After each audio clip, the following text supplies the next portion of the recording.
Could you describe Raven Rock to me, like what it is, what it's for? No. Raven Rock, like Area 51, remains one of the U.S. government's most classified installations. It's all part of a plan that was hatched 70 years ago.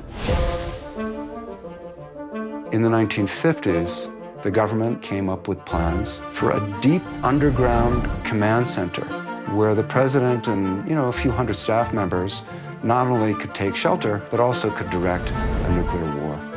The plan is called Continuity of Government, or COG. At any moment, we could see thousands of members of the government completely wiped out, but there's a secondary government, a shadow government that is ready to take over at a moment's notice.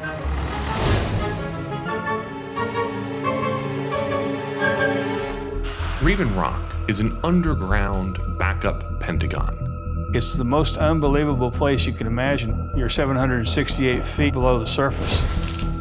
Don Cammell spent 3.5 years at Raven Rock as part of the president's communication team. He's never spoken on camera before about his time working in the secret bunker. Basically, they carved out a city underground that could survive a direct hit from a nuclear blast. After you go through the security, you walk in and it's basically an underground tunnel. There's a blast door that was 3.5 foot thick that weighed 30 tons. You go through like an airlock, and they had 2 of those doors, and then you walk another half a mile. A half mile deeper into the mountain is the bunker itself. And you're going past 5 buildings. Those represent the 5 rings of the Pentagon. And each of those buildings are 3 stories tall, and they probably have 50 to 80 offices per floor. The buildings are mounted on springs to survive the shock waves from a nuclear blast. There's a common cafeteria capable of serving 3,000 people 3 meals a day for 30 days on lockdown. They had a barber shop in there with 1 chair. It's got massive reservoirs, generators, even a crematorium if needed, post office, medical facilities, and emergency command and communication links to the U.S. military all around the world. As part of the White House team, Cammell had access to the most restricted part of the bunker, the presidential suite. The presidential suite is a very secure area. The other people in the site, they had no access, and they were very, very curious as far as what was behind the door. The presidential bedroom was, of course, a king-size bed. Then there was a separate kitchen set up in our suite to feed 30 or 40 people. The presidential office overlooked the war room, which had the same display that was a duplicate of what they had in the Pentagon. We would look down, and of course they'd look up, and they couldn't see through the glass because it was a one-way glass. To understand why these bunkers were created, you have to rewind to the 1950s. For some, it was America's golden age. But it was also the dawn of a ruthless fight for global supremacy.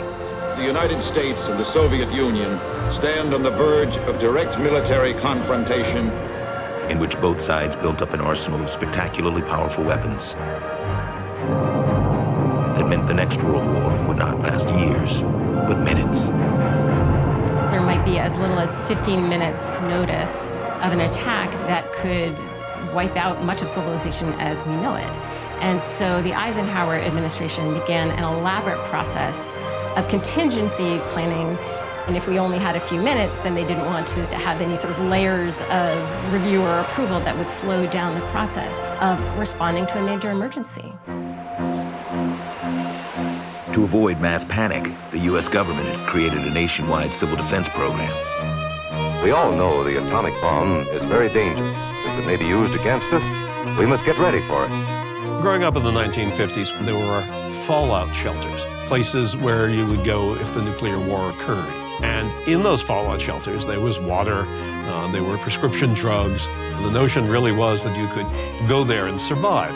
The government starts telling Americans that not only can they survive a nuclear war, but they could go on living their lives as long as they come together in an unquestioning mass. Duck and cover.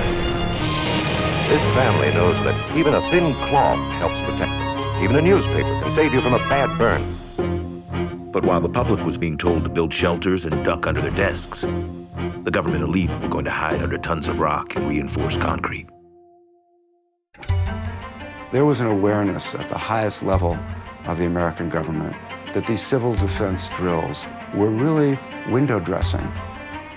This was a massive, massive propaganda effort that bore almost no relationship to reality whatsoever. President Eisenhower knew that this was all bull. He said things like, if nuclear war comes, there aren't going to be enough bulldozers to scrape the bodies off the streets.